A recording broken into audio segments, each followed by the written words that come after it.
السلام عليكم ورحمة الله وبركاته. النهاردة نعمل رز بسمتي. حطيت واحدة قرفة ونزلت بواحدتين قرنفل على واحدتين حبان، ودي بهارات اسمها بهارات الرز بسمتي.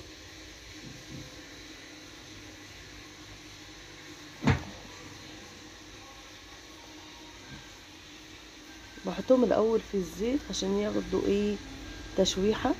ودي لومي، واحدة لومي. وهنعمل مع الرز بسمتي بفتيك. حطيت شوية كاري. مش حابة تحطي كاري، كفاية البهارات بتاع رز بسمتي. ماشي، عايزة تحطي تزودي الطعم والبهارات في الرز، تبهري بالزيت. وده فلفل اسود. حتى حابة تحطي فلفل صحيح برضك ماشي. وده كركم.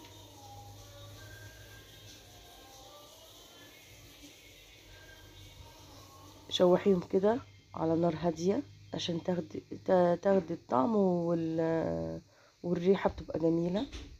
بصوا، شوحيهم كده على نار هادية قبل ما تنزلي الرز.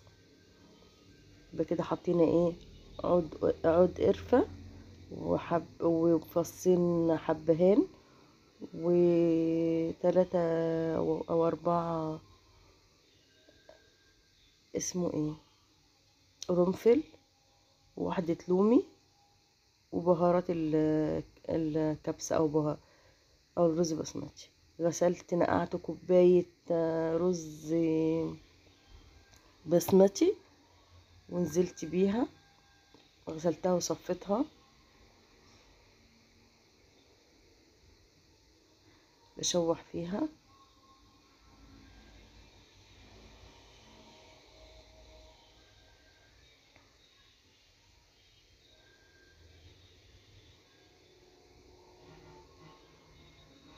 بس اللون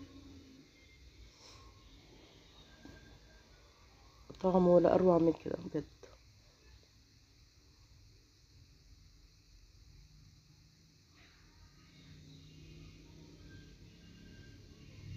شوحي في حبة حلوين كده.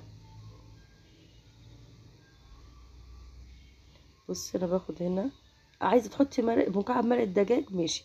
عندك شوربه، انزلي بالشوربه. انا كان عندي شوربه بس انا ما سيحتهاش، حطيتها مجمده من التلاجة. هي دلوقتي هتفك. عايزه تسخنيها قبل ما تحطيها براحتك، كده حلو كده حلو. دي شوربه ماشي، بس منها جايه من التلاجة مجمده اهو ماسكه ببعض. عايزه تحطي مكعب مرق دجاج ماشي براحتك، كده حلو وكده حلو. بصوا في ثانيه فكت. بصوا بقت سايله ازاي اهي شوربه اهي. بصي بتدي طعم جميل. بص كده شربت خلاص. هوطي عليه، اتشرب خلاص. هوطي عليه. بص الحاجات اللي على الوش دي اللي هي القرنفل والحبهان واللومي. بس كده خلاص اتشرب. اوطي عليه بقى ونشوف هنعمل التتبيله بتاعت البفتيك.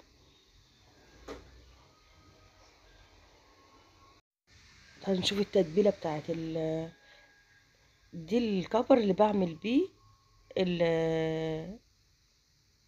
البفتيك. تعالى اوريكم التتبيله دي بعملها ازاي عشان الفيديو قفل وانا بعملها. ميه البصل عليها معلقتين دقيق، عليها بيضتين، على فلفل اسود، حبه فلفل اسود. تاني ميه البصل. بص اهو البهارات اللي انا بجيبها زي الفيجيتار والحاجات دي. بص البقسماط اللي انا بجيبه للفيجيتار. عايزه تجيبيه حار ماشي، عايزه تجيبيه عادي براحتك، بس انا بحبه حار، بدي كريسبي كده وجميل. تاني بعمل ميه البصل على معلقتين دقيق، على بيضتين، على حبه فلفل اسود، واملحهم وبعد كده احطهم فيهم البفتيك. دوسي كويس وانت بتحطيه في البقسماط، دوسي عليه كويس.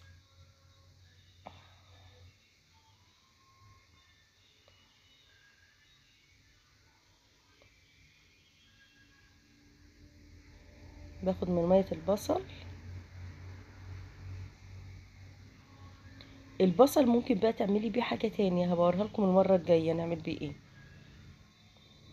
هنعمل لكم نوع برضك من الرز البسمتي، بس بالمره دي بقى بالرز بالبصل، هيعجبكم جدا. بص النار هنا هاديه، فرحت حطيتها على النار اللي في الوسط. متنسوناش يا حبايب قلبي في الاشتراك واللايك عشان يوصلكم كل جديد. بصوا ادوس، انا بوري حبايبي الصغيرين، دوسي عليه جامد عشان الكفر بتاعه ما يطلعش. صوري خدي سكرين شوت للبهارات دي، للبقسماط ده جميل جدا جدا وموفر. حابه تزوديه دقيق براحتك، يعني حطي خليط من ده لده. حابه لا تعمليه من الكيس على طول، برضو حلو جدا، الطعم بيكون اقوى يعني. بصوا لوني يا حبايبي،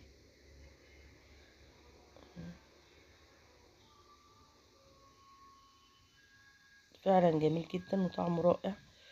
انا عن نفسي بحبه قوي عن البانيه كمان. هو ده الاصل الصراحه، احنا افتكسنا البانيه، حاجه جديده طالعه، بس هو الاصل البفتيك، افتكاسات جديده.